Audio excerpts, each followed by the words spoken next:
En rouge, clic gauche de la souris. En bleu, clic droit de la souris.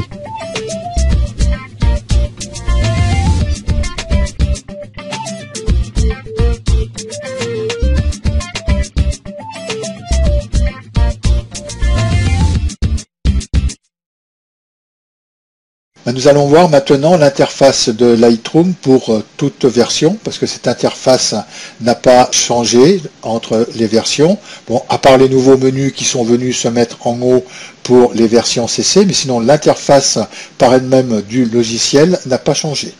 Alors pour modifier cette interface, on va pouvoir travailler de deux façons. Soit on va aller dans le menu en haut Édition, Préférences, et venir sur Interface. Dans cette fenêtre, nous allons pouvoir changer les marques de fin des panneaux, la taille des polices, qu'on pourra éventuellement changer, tous ces critères qui sont ici, hein, la couleur de trame de fond, le niveau d'intensité, nous pourrions aussi les changer directement depuis Lightroom. Alors moi je préfère le changer directement depuis Lightroom parce qu'on voit mieux déjà ce qu'on fait. Alors quand on, par exemple, il dit le marquage de fin, quand on clique dessus cette fenêtre déroulante, vous voyez que j'ai petite floriture. Alors je vais laisser comme c'est aucun par défaut, je vais fermer cette fenêtre et je vais vous montrer les marquages de fin, la taille des polices, tout ce qu'on va pouvoir changer dans cette fenêtre. Alors je ferme la fenêtre préférence et ces marquages de fin, eh bien, ça va se trouver sous les panneaux. Je fais un clic droit et là je fais marque de fin de panneau. Et là, je vois petite floriture. Alors, si je clique sur petite floriture, j'ai une petite floriture qui vient apparaître à droite et aussi à gauche.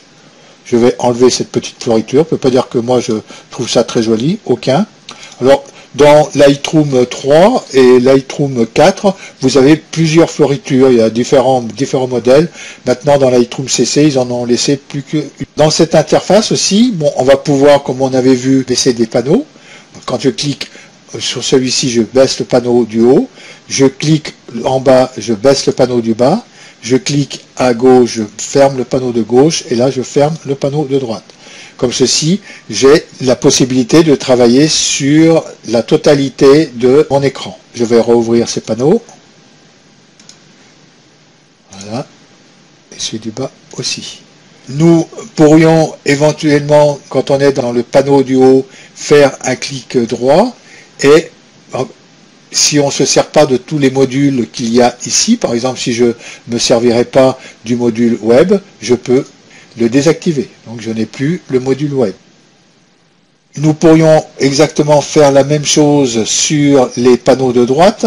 Par exemple, si je voudrais pas afficher le développement rapide ou sinon les commentaires, si je ne me sers pas des commentaires, eh ben, je vais cliquer là et je n'aurai plus de commentaires qui sont ici. Par exemple, si les métadonnées ne me plaisent pas, je ne suis pas obligé de me mettre sur les métadonnées. Je peux faire un clic droit sur les mots-clés et je peux enlever les métadonnées. Vous voyez que je n'ai plus les métadonnées. Je pourrais faire exactement la même chose sur la fenêtre de gauche, en cliquant par exemple sur les dossiers. Si je ne veux plus avoir les dossiers qui sont affichés sur la fenêtre de gauche, je clique et là j'ai désélectionné mes dossiers. Pareil pour les collections et pour les autres panneaux qu'il y a à gauche. Là, je suis dans le menu bibliothèque. Quand je passe dans le menu développement, les panneaux que j'ai ici aussi, je pourrais en afficher et les afficher. Pour ceci, je clique sur la flèche qui est à droite et là, je pourrais désactiver le marquage, par exemple, si je ne me sers pas du marquage. Je pourrais aussi changer les couleurs des fenêtres. Alors pour ceci, je fais un clic droit en dehors de mon image. Et là, je peux changer la couleur, passer en blanc, par exemple, ou en gris foncé, ou en noir. Alors, je vous conseille de mettre des couleurs le plus foncées possible, sans être trop foncé non plus comme ceci le noir. Ceci par rapport à vos yeux, pour moins les fatiguer. Je trouve que le gris foncé me va très très bien. Ou vous pourriez prendre peut-être un gris très foncé aussi qui va ressembler à la fenêtre de droite et de gauche. Nous pourrions aussi, en faisant un clic sur la plaque d'identité du haut, enlever la détection des visages, la recherche d'adresse, on pourrait aussi l'enlever, et la synchronisation avec Lightroom Mobile. Je pourrais aussi changer la plaque d'identité qui est en dessus, en cliquant sur par exemple Lightroom mobile et je me retrouve avec une autre plaque d'identité dessus. Je refais un clic droit, je vais prendre la plaque d'identité de Lightroom et je me retrouve avec Lightroom CC et là je remets ma plaque d'identité. Cette plaque d'identité, nous pourrions aussi modifier la plaque d'identité ici. En cliquant dessus, vous voyez que je me retrouve dans l'éditeur de plaque d'identité. Cet éditeur de plaque d'identité, je pourrais y accéder de différentes façons aussi, soit de passer directement par la plaque d'identité ou sinon en faire édition et là j'ai configuration de la plaque d'identité qui vient exactement au même que le clic droit que nous avons fait. Là je vais refermer cette fenêtre. Nous avons vu pour tout ce qui était sur cette plaque d'identité. Maintenant si on revient dessous, quand on se met sur la galerie et que je fais un clic droit, là je pourrais afficher toutes les collections que j'ai ici en faisant simplement un clic droit sans aller les chercher avec la souris. Là par exemple, si je voudrais aller dans la collection diaporama, je clique sur la collection diaporama et je me retrouve avec mes images de la collection diaporama. En se mettant sur la galerie et en faisant un clic droit de souris, là je pourrais accéder à un tas d'outils pour travailler sur les photos. Ou sinon, je pourrais définir des critères aussi sur mes photos. Par exemple, définir comme photo de référence, où nous avons aussi des outils que nous pourrons nous servir. Par exemple, la rotation anti-horaire, et on pourrait supprimer de la collection une image. On peut, dans cette barre, afficher les différentes fonctions que nous pourrons faire sur nos photos. Hop, alors là, j'ai désélectionné complètement la photo, je vais la resélectionner. Alors, il n'y a que vraiment dans le menu édition et quand je retourne dans préférences et que je retourne sur l'interface, depuis cette fenêtre, nous allons par contre pouvoir régler les mots-clés. Plutôt de les séparer par les virgules, nous pourrions les séparer par des espaces. Je laisse en virgule et nous pourrons aussi régler la taille des polices. Ceci suffira de cliquer dessus et on va pouvoir changer les tailles de police que nous avons. Par exemple, prendre une grande taille. Mais pour ceci, je vais être obligé de redémarrer Lightroom pour qu'il en prenne les modifications.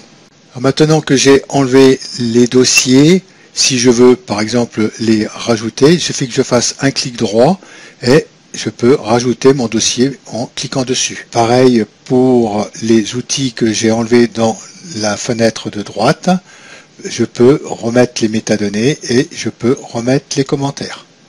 Là, je vais remettre dans les collections aussi, je vais remettre mes dossiers.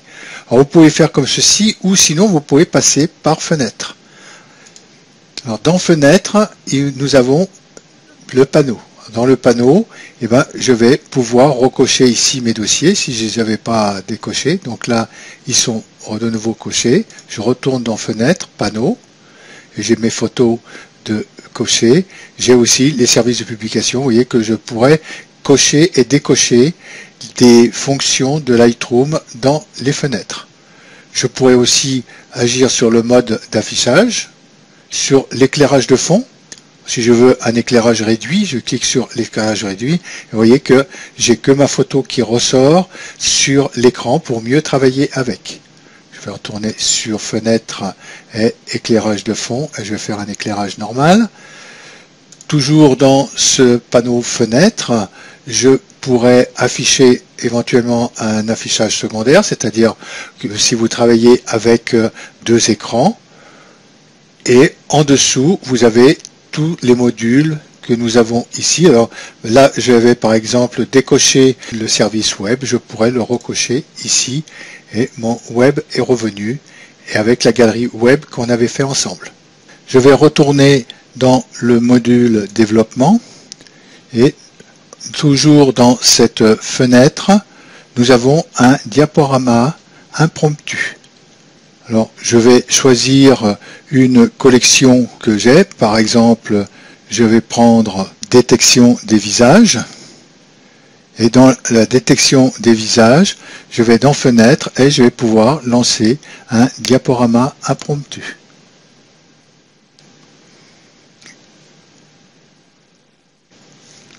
Vous voyez, ça fait un diaporama automatique. Je vais faire échappe